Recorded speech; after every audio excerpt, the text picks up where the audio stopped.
Assalamualaikum warahmatullahi wabarakatuh. Salam sejahtera untuk kita semua. Kami dari kelompok 3 yang beranggotakan Fitri Komalasari, Fitriani Eka Sukma, dan saya Muhammad Riyadi Putra, lalu Sri Haryati dan Wulan Nisa Nur Syifa. Kami di sini akan mempresentasikan materi dari mata kuliah perilaku organisasi, yang mana materinya adalah kepemimpinan dan kekuasaan politik. Materi yang pertama adalah tentang kepemimpinan. Arti dari kepemimpinan dikemukakan oleh beberapa ahli sebagai berikut. Yang pertama, menurut George R. Terry pada tahun 1972, yang mana George R. Terry mengemukakan bahwa kepemimpinan itu adalah aktivitas mempengaruhi orang-orang supaya diarahkan mencapai tujuan organisasi. Lalu yang kedua dikemukakan oleh Ralph M. Stockdill dalam Sukarto pada tahun 1998, yang mana kepemimpinan adalah suatu proses mempengaruhi kegiatan-kegiatan sekelompok orang yang berorganisasi dalam usaha mereka menetapkan dan mencapai tujuan. Jadi, secara umum definisi dari kepemimpinan adalah suatu kemampuan untuk mempengaruhi sebuah kelompok untuk mencapai suatu visi atau serangkaian tujuan tertentu yang telah ditetapkan. Seseorang bisa memperoleh peran pemimpin hanya karena posisinya dalam organisasi tersebut. Namun, tidak semua pemimpin adalah manajer. Demikian pula sebaliknya, tidak semua manajer bisa memimpin. Hanya karena suatu organisasi memberikan hak-hak formal kepada manajernya, bukan jaminan bahwa mereka mampu memimpin dengan efektif. Selanjutnya adalah tentang teori kepemimpinan, yang mana teori kepemimpinan ini terbagi atas 3 bagian, yaitu bagian pertama, teori sifat. Teori sifat kepemimpinan adalah teori-teori yang mempertimbangkan berbagai sifat dan karakteristik pribadi yang membedakan para pemimpin dari mereka yang bukan pemimpin, dengan cara berfokus pada berbagai sifat dan karakteristik pribadi. Jadi, seseorang bisa dikatakan pemimpin jika dilihat dari sifatnya dan karakteristiknya, karena sifat dan karakteristiknya berbeda dari orang-orang yang bukan pemimpin. Lalu selanjutnya ada teori perilaku. Teori perilaku kepemimpinan adalah teori-teori yang mengemukakan bahwa beberapa perilaku tertentu membedakan dari mereka yang bukan pemimpin. Jadi, di teori perilaku ini, seseorang bisa dikatakan pemimpin jika dilihat dari perilakunya, karena perilakunya tersebut berbeda dari orang yang bukan seorang pemimpin. Lalu yang terakhir yaitu adalah teori sumber daya kognitif. Teori kepemimpinan yang menyatakan bahwa stres secara negatif mempengaruhi suatu situasi serta kecerdasan dan pengalaman bisa mengurangi pengaruh stres yang dirasakan seorang pemimpin. Inti dari teori ini adalah bahwa stres merupakan musuh rasionalitas. Sulit bagi para pemimpin untuk berpikir secara logis dan analitis ketika sedang stres. Selain itu, peran kecerdasan dan pengalaman seorang pemimpin dalam kaitannya dengan efektivitas dan berbeda dalam situasi stres tingkat rendah dan tinggi. Lalu selanjutnya adalah tentang gaya kepemimpinan. Di dalam gaya kepemimpinan ini terbagi atas 7 bagian. Bagian pertama adalah gaya kepemimpinan otokratik. Pemimpin tipe ini sangat mendominasi di dalam mengambil keputusan, kebijakan, dan aturan. Kepemimpinan jenis ini hanya berfokus pada gagasan dan idenya sendiri. Ia membatasi usulan dan gagasan dari bawahannya. Pemimpin yang otoriter tidak akan memperhatikan kebutuhan dari bawahannya dan membuat komunikasi satu arah dengan bawahannya, sehingga tidak akan ada diskusi atau semacamnya. Jenis kepemimpinan ini bisa kita jumpai di akademisi kepolisian atau suatu negara dengan sistem kerajaan dan komunis. Lalu yang kedua adalah gaya kepemimpinan birokrasi. Gaya kepemimpinan ini bisa diterapkan dalam sebuah perusahaan dan akan berjalan bila setiap karyawan benar-benar menjalankan sistem yang sudah dibuat. Namun, tetap saja dengan kepemimpinan dalam organisasi ini tidak memberikan ruang kepada bawahan karena semua sudah diatur sedemikian rupa agar tidak keluar dari jalurnya. Lalu yang ketiga adalah gaya kepemimpinan partisipatif. Dalam gaya kepemimpinan partisipatif, ide dapat mengalir dari bawah atau dari anggota, dari karyawan, dari pegawai, karena solusi dari suatu pemecah masalah diambil secara bergantian. Artinya, semua orang berhak memberikan usul. Pemimpin jenis ini memberikan kesempatan bagi para bawahan untuk dapat berpartisipasi dalam pembuatan suatu keputusan, dan gaya kepemimpinan ini erat sekali dengan nilai kekeluargaannya. Lalu yang keempat adalah gaya kepemimpinan delegatif. Gaya kepemimpinan dalam organisasi ini bisa disebut laissez-faire, di mana pemimpin memberikan kebebasan secara mutlak untuk melakukan suatu keputusan. Jenis kepemimpinan ini akan sangat merugikan mengingat selalu akan ada anggota yang masih belum cukup matang dalam mengambil keputusan. Bisa-bisa sebuah lembaga atau kelompok akan hancur karena seorang anggota atau bawahan yang belum siap mengambil keputusan diberikan mandat untuk mengambil keputusan. Lalu yang kelima ada gaya kepemimpinan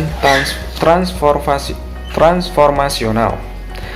Gaya kepemimpinan transformasional dapat memberikan nilai positif. Para pemimpin jenis ini biasanya terlibat langsung termasuk dalam hal membantu karyawan yang mengalami kesulitan dalam hal pekerjaan. Pemimpin ini juga biasanya selalu memberikan aura positif dan semangat ke bawahannya untuk maju ke depan dan bertumbuh menjadi pribadi yang lebih baik. Lalu berikutnya ada gaya kepemimpinan karismatik. Tipe pemimpin yang karismatik memiliki pengaruh yang kuat lantaran citranya yang karismatik dan disenangi bawahannya. Para pengikut cenderung mengikuti pemimpin karismatik karena mereka merasa kagum dengan apa yang sudah pemimpin itu capai dan berusaha untuk seperti itu.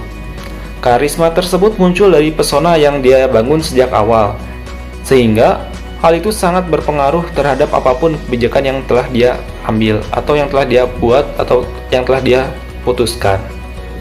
Lalu yang terakhir adalah gaya kepemimpinan situasional. Tipe pemimpin ini dikatakan sebagai jenis pemimpin situasional sebab dia selalu melihat perkembangan sejauh mana tugas yang sudah dikerjakan bawahannya. Gaya kepemimpinan ini mencoba mengkombinasikan proses kepemimpinan dengan situasi dan kondisi yang ada saat itu. Jadi, gaya kepemimpinan ini melihat situasi dan kondisi yang sedang terjadi ketika dia memberikan keputusan kepada bawahannya. Selamat siang. Di sini saya akan menjelaskan mengenai fungsi kepemimpinan, hambatan dalam kepemimpinan, dan definisi kekuasaan. Yang pertama saya akan bahas yaitu fungsi kepemimpinan. Di sini ada 5 poin fungsi kepemimpinan. Yang pertama, pemimpin sebagai eksekutif. Di sini bisa dikatakan sebagai manajer. Yaitu fungsinya menerjemahkan kebijaksanaan menjadi suatu kegiatan, memimpin dan mengawasi orang-orang yang menjadi bawahannya, dan membuat keputusan-keputusan yang kemudian memerintahkannya untuk dilakukan. Pemimpin di sini juga harus dapat mengambil resiko, kemudian membawa pengaruh baik bagi karyawannya, serta dapat membantu karyawannya untuk mengasah kompetensinya sesuai dengan bidangnya. Yang kedua, pemimpin sebagai penengah. Di sini tanggung jawab keadilan terletak di tangan pemimpin dengan keahliannya yang khas dan ditunjuk secara khusus. Ini dapat dikenal dengan pengadilan. Contohnya dalam bidang lain yaitu seperti bidang olahraga, dengan adanya wasit yang mempunyai tugas sebagai wasit. Sama halnya di dalam perusahaan, pemimpin mempunyai kelompok A dan kelompok B untuk mencapai tujuan yang sama. Yang ketiga, pemimpin sebagai penganjur. Di sini sebagai juru bicara atau sebagai pengaruh opini merupakan orang-orang penting dalam masyarakat. Mereka juga bergerak dalam bidang komunikasi dan publistik yang menguasai ilmu komunikasi. Penganjur di sini dapat dikatakan sebagai pemimpin yang memberikan inspirasi kepada orang lain. Di sini juga pemimpinnya sudah fasih dalam berbicara. Yang keempat, pemimpin sebagai ahli. Di sini dapat dikatakan sebagai instruktur atau seorang juru penerang berada dalam posisi khusus yang hubungannya dengan dunia di mana dia bekerja. Misalnya seperti guru atau dosen, mereka mempunyai pengetahuan untuk disampaikan atau diberikan kepada orang lain. Yang kelima yaitu pemimpin diskusi. Pemimpin diskusi ini di mana kepemimpinan yang demokratis, komunikasi memegang peranan yang sangat penting. Jadi kepemimpinan demokratis ialah orang yang menerima peranannya sebagai pemimpin diskusi, atau dapat dikatakan pemimpin dapat menerima pendapat orang lain atau menerima masukan dari orang lain. Selanjutnya saya akan membahas hambatan dalam kepemimpinan. Di sini terdapat dua faktor, yaitu faktor internal dan faktor eksternal. Yang pertama, faktor internal. Di sini terdapat kurangnya motivasi dari pemimpin itu sendiri, emosi yang tidak stabil, kurangnya percaya diri, takut dalam mengambil resiko, dan terbatasnya kecakapan pemimpin. Yang kedua, faktor eksternal. Di dalam faktor eksternal, tidak adanya dukungan dari orang terdekat, tidak adanya dukungan dari bawahan, dan terlalu banyak tekanan. Di sini saya akan membahas definisi kekuasaan. Di sini terdapat 4 definisi menurut para ahli. Yang pertama, menurut Greenberg dan Baron, menyatakan bahwa A memiliki kekuasaan atas B sehingga A dapat meminta B melakukan sesuatu yang tanpa kekuasaan A tersebut tidak akan dilakukan B. Definisi ini, konsep kekuasaan juga menuntut seseorang untuk mengenali jenis-jenis perilaku khusus. Yang kedua, menurut Ricker tahun 1964, berpendapat bahwa perbedaan dalam kekuasaan benar-benar didasarkan pada perbedaan kausalitas atau sebab akibat. Jadi kekuasaan itu kemampuan untuk menggunakan pengaruh, sedangkan alasan adalah penggunaan pengaruh yang sebenarnya. Yang ketiga, menurut Russell tahun 1983, menyatakan bahwa power atau kekuasaan yaitu konsep dasar dalam ilmu sosial. Kekuasaan penting dalam kehidupan organisasi dan bahwa kekuasaan dalam organisasi terikat dengan status seseorang. Yang terakhir, menurut Bowling tahun 1989, mengemukakan gagasan kekuasaan dalam arti luas sampai tingkat mana dan bagaimana kita memperoleh yang kita inginkan. Bila hal ini diterapkan pada lingkungan organisasi, ini adalah masalah penentuan di seputar bagaimana organisasi memperoleh apa yang diinginkan dan bagaimana para pemberi andil dalam organisasi itu memperoleh apa yang mereka inginkan. Kita memandang bahwa kekuasaan sebagai kemampuan perorangan atau kelompok untuk mempengaruhi, memberi perintah, dan mengendalikan hasil-hasil organisasi.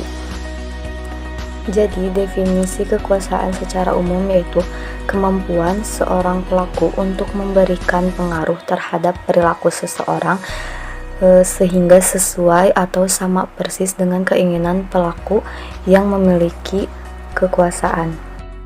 Unsur-unsur kekuasaan terdiri dari 3 unsur. Yang pertama, tujuan, yang kedua, cara, dan yang ketiga, hasil. Kekuasaan dapat digunakan untuk tujuan yang baik dan tidak baik. Tujuan dapat mempengaruhi cara yang akan dipilih oleh individu atau kelompok yang memiliki kekuasaan. Jika tujuannya baik, maka cara yang akan dipilihnya pun akan baik. Dan juga sebaliknya, jika tujuannya tidak baik, maka cara yang akan dipilihnya pun tidak akan baik juga. Dan unsur yang ketiga yaitu hasil. Hasil dapat dilihat dari seberapa banyak pengikut atau bawahan kita yang dapat dipengaruhi, dan seberapa besar pengaruh kekuasaan terhadap perkembangan organisasi. Jenis-jenis kekuasaan ada 7 jenis. Yang pertama, monarki dan tirani. Monarki adalah kekuasaan politik di mana ratu atau raja sebagai pemegang kekuasaan. Biasanya monarki ini diterapkan oleh negara-negara kerajaan, dan tirani itu adalah bentuk pemerintahannya, dan bentuk pemerintahan tirani itu sangat buruk karena hanya dipegang oleh satu tangan saja. Yang kedua, aristokrasi. Aristokrasi ini tuh merupakan pemerintahan yang dipimpin oleh sekelompok elit, di mana mereka memiliki kekayaan, status sosial, dan kekuasaan politik yang besar. Ketiga hal itu dapat dinikmati secara turun-temurun dari orang tua hingga ke anaknya. Nah, jenis aristokrasi ini bisa disebut kekuasaan bangsawan. Yang ketiga, jenis demokrasi. Seperti dilihat dari negara kita sendiri, Indonesia menerapkan jenis kekuasaan demokrasi, di mana pemegang kekuasaannya dipilih langsung oleh masyarakat sendiri. Yang keempat, jenis timokrasi. Timokrasi ini menggambarkan rezim pemerintahan negara kota Sparta. Konsep ini mengacu pada timokratismen, yaitu seseorang yang gandrung akan kemenangan dan kehormatan. Jadi seperti dicontohkan mungkin Korea Utara yang menerapkan demokrasi ini. Jadi mereka sangat gandrung terhadap kehormatan dan kemenangan. Jadi merasa negara sendirilah yang paling baik dan kekuasaannya itu harus dihormati. Seperti itu. Yang kelima, oklokrasi. Oklokrasi adalah situasi negara dalam anarki massa. Pemerintahan ini tidak legal dan konstitusional. Namun karena biasanya kelompok-kelompok massa tersebut punya senjata atau massa yang besar, jadi mereka memerintah memanfaatkan rasa takutnya. Yang keenam, plutokrasi. Plutokrasi ini tuh jenis kekuasaannya di mana negara disetir oleh orang-orang kaya. Ini mirip dengan aristokrasi ya. Namun plutokrasi ini tuh lebih parah karena mereka tidak hanya menguasai sumber-sumber ekonomi dan politik saja, melainkan juga sumber-sumber militer seperti pasukan, senjata, teknologi.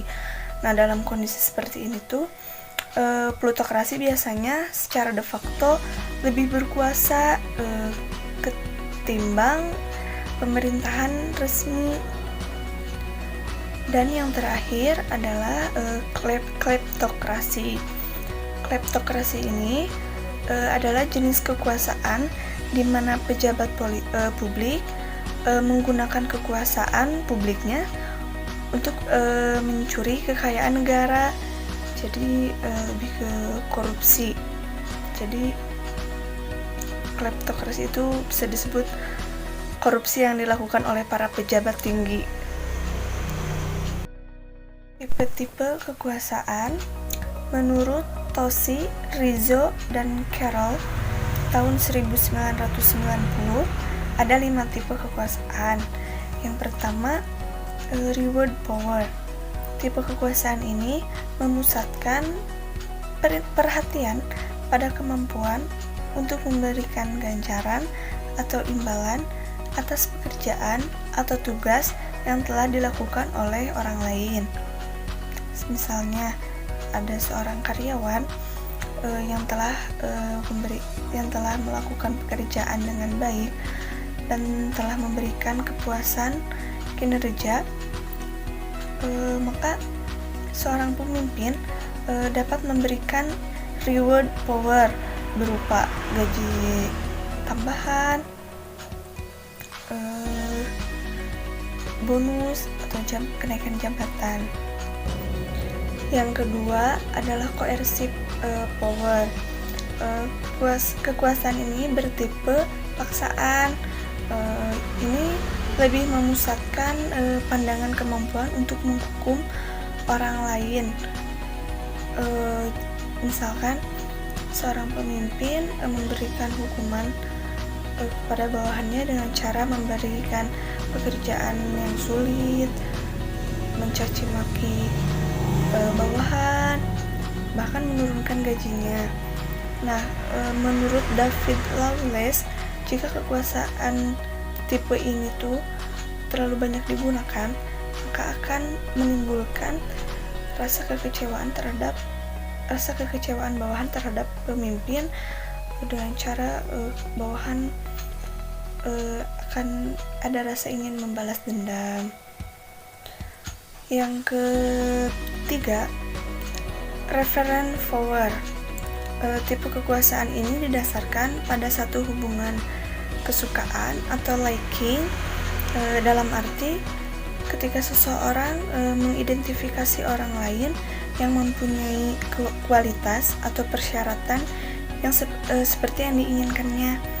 Jadi seperti saat seorang pemimpin akan mempunyai referensi terhadap para bawahannya yang mampu melaksanakan pekerjaan dan bertanggung jawab atas pekerjaan yang diberikan atasannya. Yang keempat, expert power. Kekuasaan ini berdasar pada keahlian, jadi memfokuskan diri pada suatu keyakinan bahwa seorang yang memiliki kekuasaan pastilah ia memiliki pengetahuan, keahlian, dan informasi yang lebih banyak dari suatu persoalan. Jadi seorang atasan dapat dikatakan memiliki expert power jika dia telah bisa melakukan pemecahan masalah saat bawahan berkonsultasi dengan atasan tersebut memberikan solusi dan lain-lain. Dan yang kelima adalah legitimate power. Kekuasaan ini kekuasaan yang sah, kekuasaan yang sebenarnya ketika seseorang melalui suatu persetujuan dan kesepakatan diberi hak untuk mengatur dan menentukan perilaku orang lain dalam suatu organisasi. Jadi tipe kekuasaan ini lebih ke berstandar pada struktur sosial suatu organisasi dan terutama pada nilai-nilai kulturalnya. Taktik kekuasaan. Ada 9 taktik pengaruh kekuasaan. Yang pertama, legitimasi. Legitimasi adalah mengandalkan posisi kewenangan seseorang atau menekankan bahwa permintaan selaras dengan kebijakan atau ketentuan dalam organisasi. 2. Persuasi rasional.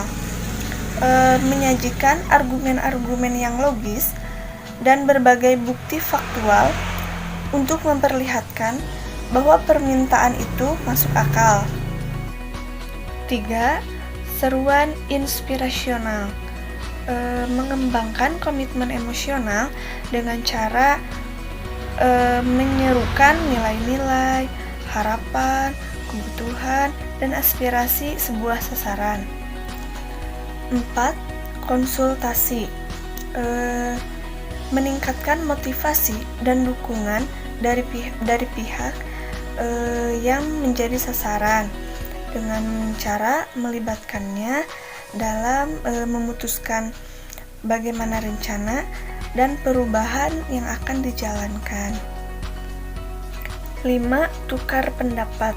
Memberikan imbalan kepada sasaran atau target berupa uang atau penghargaan lain sebagai ganti karena mau menaati suatu permintaan. 6. Seruan pribadi. Meminta kepatuhan berdasarkan persahabatan atau kesetiaan. 7. Menyenangkan orang lain. Menggunakan rayuan, pujian, atau perilaku bersahabat sebelum membuat permintaan. 8. Tekanan. Menggunakan peringatan, tuntutan tugas, dan ancaman. 9. Koalisi. Koalisi ini meminta bantuan orang lain untuk membujuk sasaran atau menggunakan dukungan orang lain sebagai alasan si sasaran ini akan setuju. Nah, slide yang ini mengenai sifat kekuasaan. Terdiri dari 2 sifat kekuasaan, yaitu kekuasaan bersifat positif dan negatif.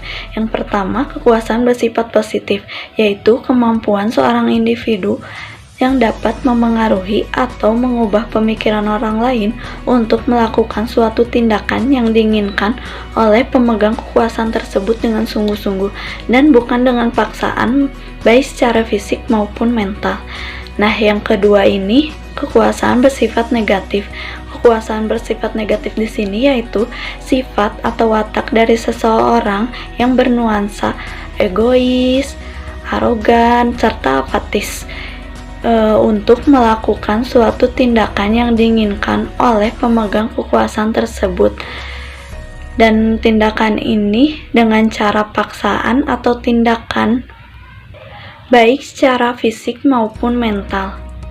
Dan biasanya pemegang kekuasaan negatif di sini mereka mempunyai emosional yang baik. Mereka hanya berpikir pendek untuk mengambil keputusan tanpa melakukan pemikiran yang tajam dalam mengambil suatu tindakan.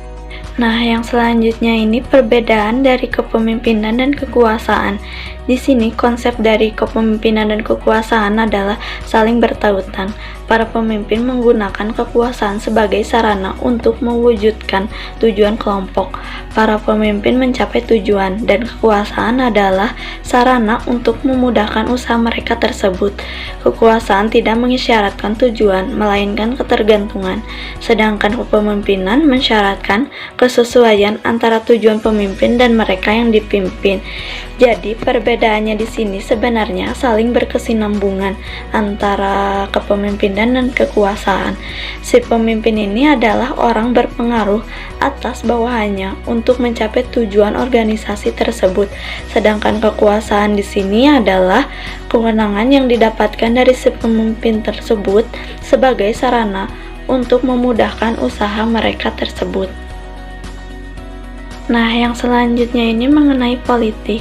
Di sini ada definisi politik menurut beberapa ahli, yaitu yang pertama menurut Kacmar dan Baron 1999 yang dikutip dalam Andrew dan Kacmar 2001 memberikan pengertian bahwa politik yang ada dalam suatu organisasi merupakan tindakan individu yang dipengaruhi oleh tujuan pencapaian kepentingan pribadi tanpa memperhatikan atau menghargai well-being orang lain atau organisasi. Yang kedua, menurut Greenberg dan Baron 2000, politik keorganisasian adalah serangkaian tindakan yang secara formal tidak diterima dalam suatu organisasi dengan cara mempengaruhi orang lain untuk mencapai tujuan. Lalu yang terakhir ada dari Greenberg juga dan Baron pada tahun 2000 juga mendefinisikan politik organisasional sebagai penggunaan kekuasaan secara tidak resmi untuk meningkatkan atau melindungi kepentingan pribadi.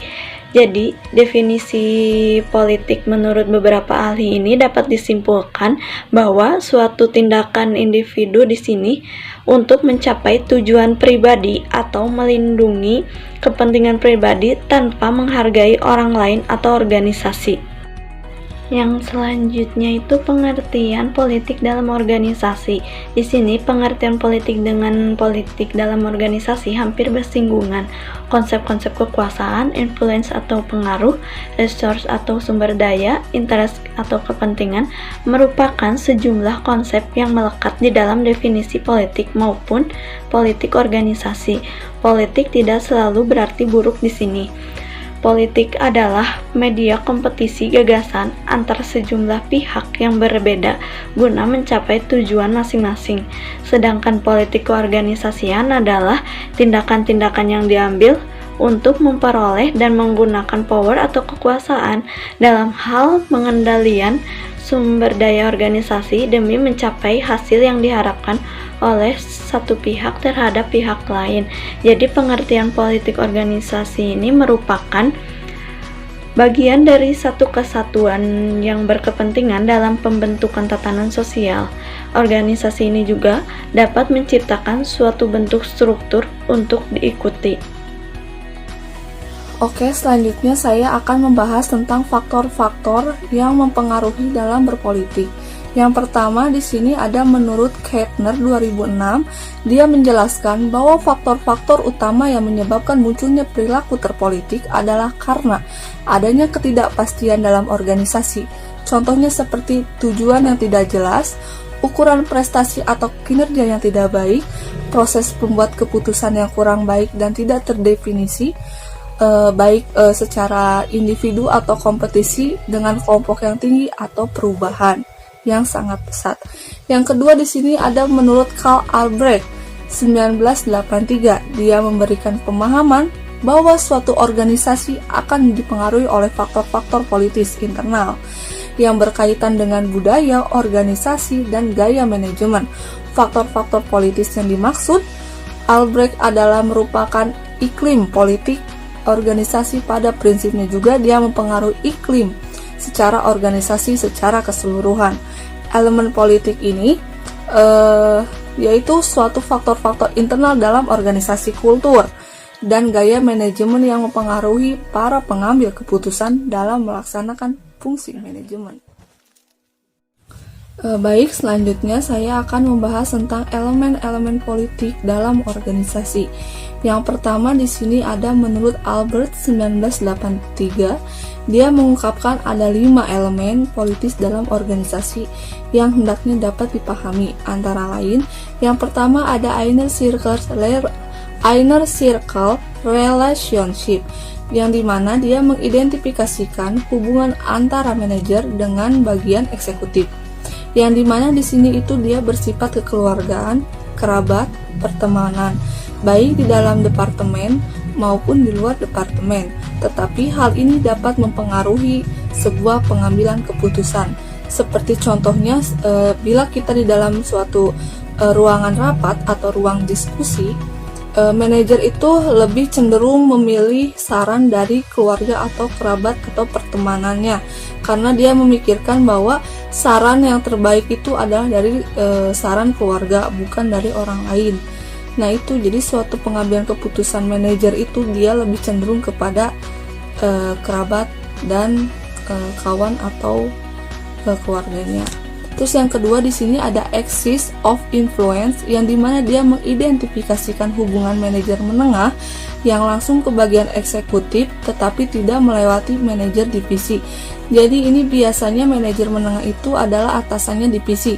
Jadi dia itu tidak melewati manajer divisi tetapi dia langsung menanyakan suatu hal ke bagian eksekutif atau bawahannya manajer divisi, menanyakan seperti keluhannya apa dan bagaimana suatu apa yang perlu dikembangkan dalam perusahaan.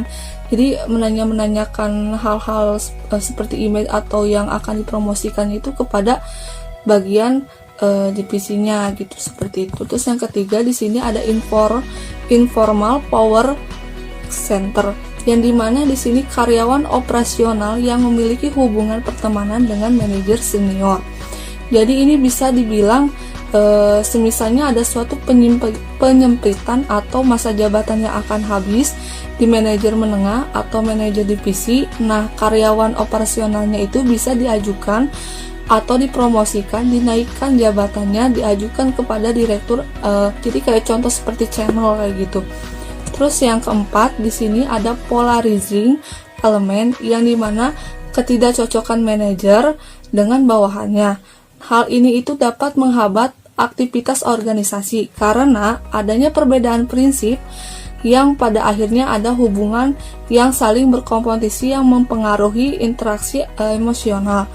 Kayak contohnya seperti misalnya saya tidak suka kepada manajer, saya sebagai bawahannya, tetapi manajer itu selalu memberi tugas atau memerintahkan saya dan bawahan lainnya untuk mengerjakan suatu tugas, tapi bawahannya itu tidak suka kepada manajernya. Nah, jadi pekerjaan yang ditugaskan oleh manajer itu kita lakukan tidak benar, tidak baik, tidak maksimal karena kita tidak menyukai manajernya.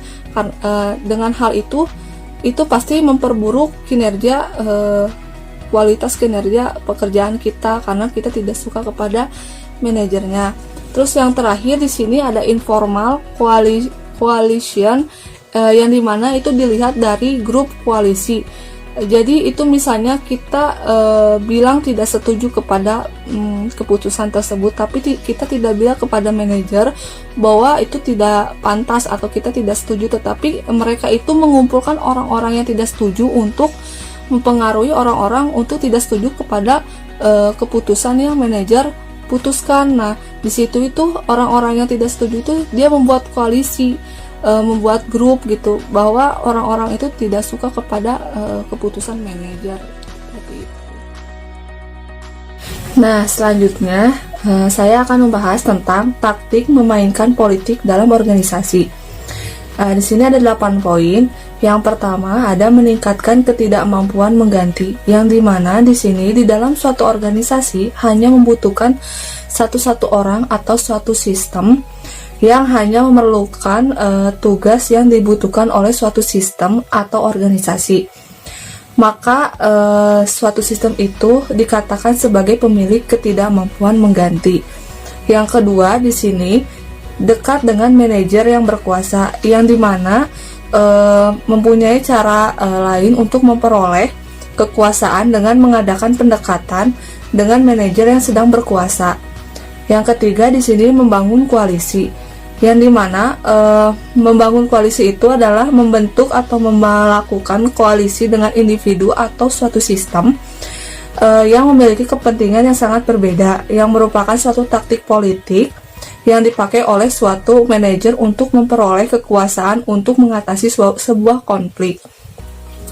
Yang keempat di sini mempengaruhi proses pengambilan keputusan, yang dimana di sini ada 2 taktik mengendalikan proses pengambilan keputusan agar menggunakan kekuasaan yang memiliki legitimasi dan sesuai dengan kepentingan organisasi, yaitu dengan mengendalikan agenda dan menghadirkan ahli dari luar. Terus di sini 5 menyalahkan atau menyerang pihak lain, yang dimana manajer itu biasanya melakukan jika ada sesuatu yang tidak dibereskan atau yang tidak dapat mereka dapat kegagalannya dengan cara menyalahkan pihak lain. Yang keenam di sini memanipulasikan informasi, yang dimana taktik ini merupakan dilakukan oleh untuk memanipulasikan suatu informasi, yang dimana suatu manajer itu menahan sebuah informasi untuk menyampaikan informasi kepada pihak lain secara selektif untuk mengubah informasi untuk melindungi dirinya. Terus di sini selanjutnya ada menciptakan dan menjaga image yang baik. Terus selanjutnya di sini ada etika berperilaku secara politis, yang dimana berperilaku politis ini dia tidak ada standar-standar yang membedakan apakah kegiatan berpolitik itu kita bisa dijalankan dengan etis atau tidak, tetapi ada beberapa yang menjadi bahan pertimbangan untuk menentukan suatu etis atau tidaknya berperilaku politis. Nah, selanjutnya mengenai keterkaitan antara politik dan kekuasaan dalam organisasi, yang dimana di sini ada menurut Heriawan Ahmad 2009, dia menyebutkan bahwa kekuasaan merupakan konsep yang berkaitan dengan perilaku. Kekuasaan dipandang sebagai gejala yang selalu terdapat dalam proses politik. Dalam kamus ilmu politik, terdapat beberapa konsep yang berkaitan dengan kekuasaan, power, seperti influence, pengaruh, persuasion, persuasi, force, kekuatan, kekerasan, dan lain sebagainya.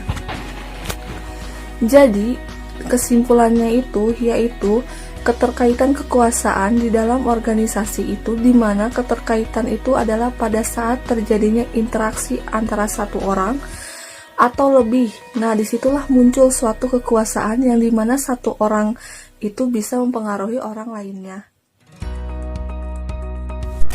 Nah, selanjutnya di sini ada kekuasaan politik, yang dimana kekuasaan politik ini adalah kemampuan untuk mempengaruhi kebijaksanaan umum atau pemerintah, baik bentuk maupun akibat, dengan tujuan pemegang kekuasaan sendiri.